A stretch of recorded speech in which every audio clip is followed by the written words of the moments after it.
Good afternoon, everyone. It's a great pleasure to welcome you all here to the opening of the workshop on Africa and the global world. And I think the first person to speak should be our host. So I invite the president of the Israel Academy of Sciences and Humanities, Professor David Harel. Please.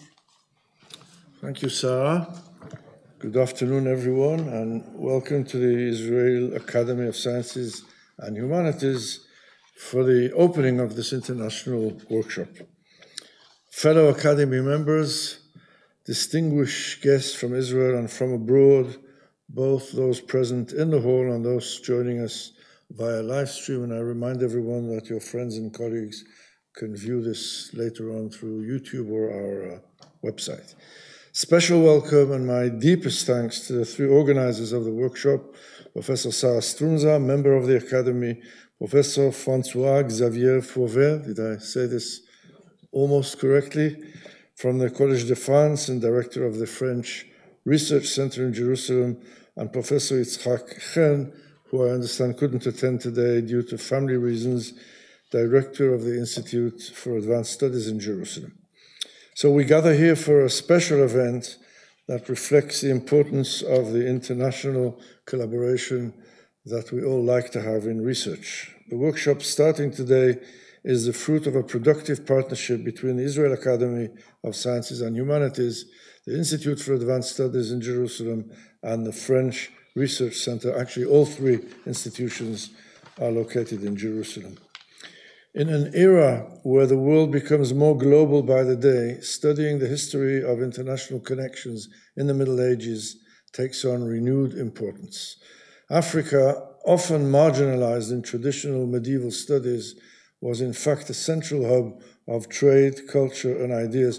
And I stand here and I'm amused by the fact that I have to tell this to this audience here. A meeting point, of course, of religions, cultures, and peoples. Historical research shows us that the world was always more connected than we imagine.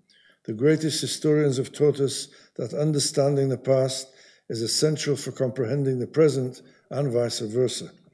Understanding the deep connections between Africa and the rest of the world in the Middle Ages is thus crucial for understanding our world even today.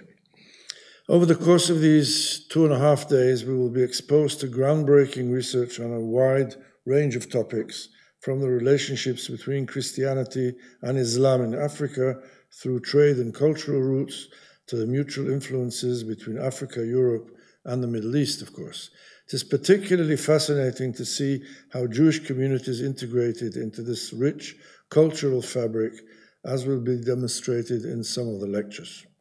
The rich diversity of researchers participating in this workshop from Israel, France, the UK, Ghana, Italy, and the United States demonstrates the importance of international collaboration in academic research in general. Only through combining different perspectives and diverse knowledge can we achieve a deeper understanding of the past and hence also of the present. Particularly in these times when we witness extremely troubling cases of imposing academic boycotts and restricting research collaborations with Israeli scientists, it is important to establish that science and academic research must stand above any political dispute. Science and research are and must remain borderless. By their very nature, they require open dialogue, free exchange of ideas, true collaboration, and knowledge sharing across borders. This workshop is living proof of academic research's power to bridge gaps and connect people and cultures. The productive collaboration between Israeli academia and French research institutions, as exemplified in this conference, demonstrates the importance of preserving and strengthening international academic ties. As the history of medieval Africa teaches us, it was precisely in places and times of cultural encounter and dialogue that humanity's most significant achievements actually emerged. I would like to thank everyone involved in organizing this conference. Special thanks to the dedicated Academy staff, the Institute for Advanced Studies in Jerusalem, and the French Research Center for the fruitful collaboration. I wish you all 3 fascinating days of productive discussions, new insights, and deepening research collaborations. Thank you and good evening.